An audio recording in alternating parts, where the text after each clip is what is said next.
Negara Indonesia serasa tiada hentinya tentang perselisihan politik, politik pemenang dan politik yang kalah. Sumbu dari perselisihan itu hadir melalui pesta demokrasi yang berupa pemilihan presiden dan juga wakil presiden. Sejak saat itu, upaya bertahan terus dilakukan oleh partai pemenang dan upaya perebutan posisi terus dilakukan sedemikian rupa oleh para partai yang kalah.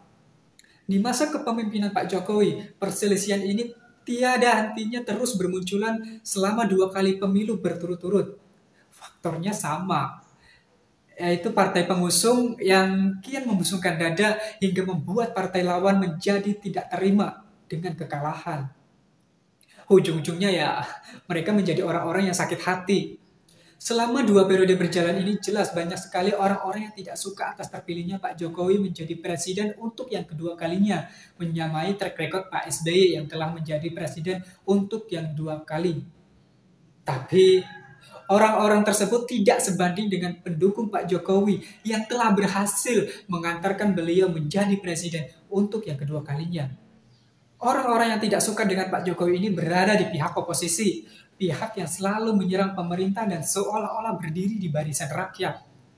Mereka terus berkuar-kuar menyerang pemerintah, terutama personality Pak Jokowi itu sendiri, karena Pak Jokowi lah target yang mereka serang. Pihak oposisi ini banyak didominasi oleh partai kekalahan. Mereka berjabat tangan untuk meruntuhkan kekuatan Pak Jokowi yang menjadi presiden saat itu secara sah di mata hukum. Selain itu, ada juga barisan mahasiswa yang entah gerakan mereka itu murni atau dipancing oleh ketua organisasi yang sudah berafiliasi dengan para partai kekalahan atau politikus-politikus busuk. Selain ada pihak oposisi yang selalu kontra dengan kebijakan pemerintah, tentu saja ada orang-orang yang pro pemerintah. Mereka menegakkan suara untuk membela pemerintah, terutama personality Pak Jokowi. Karena bagi pihak pendukung, Pak Jokowi sudah menjalankan tugasnya sebagai kepala negara dengan sebaik mungkin.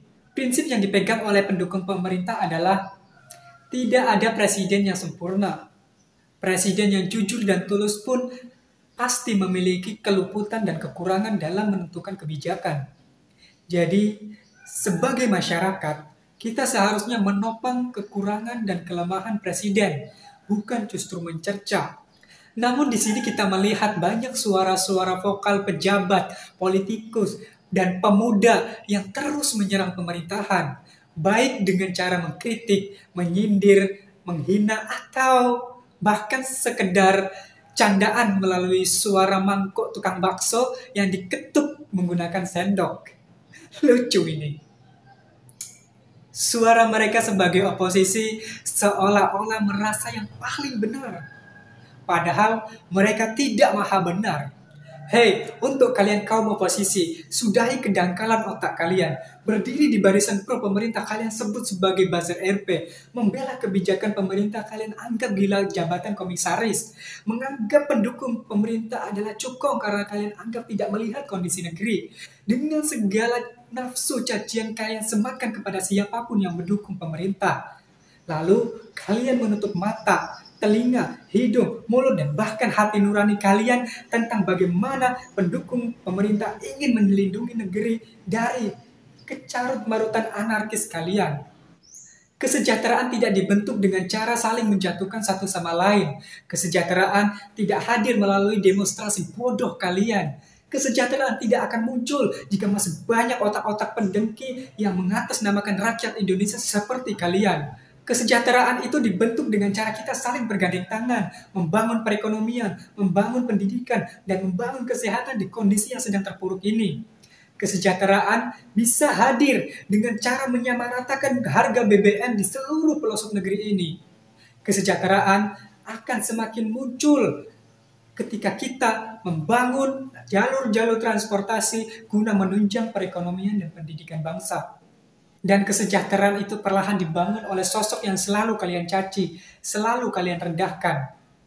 Beliau, Pak Jokowi, bukan tidak menepati janji-janjinya semasa Pilpres, melainkan lebih mengutamakan kebutuhannya lebih urgent yang tidak bisa diterima oleh otak-otak dangkal kalian. Suka tidak suka, sesungguhnya kalian kalah dalam melawan Presiden Republik Indonesia ke-7 Insinyur Joko Widodo. Salam dari suara hati saya, Rizky Murdianto, dalam Potret Bangsa.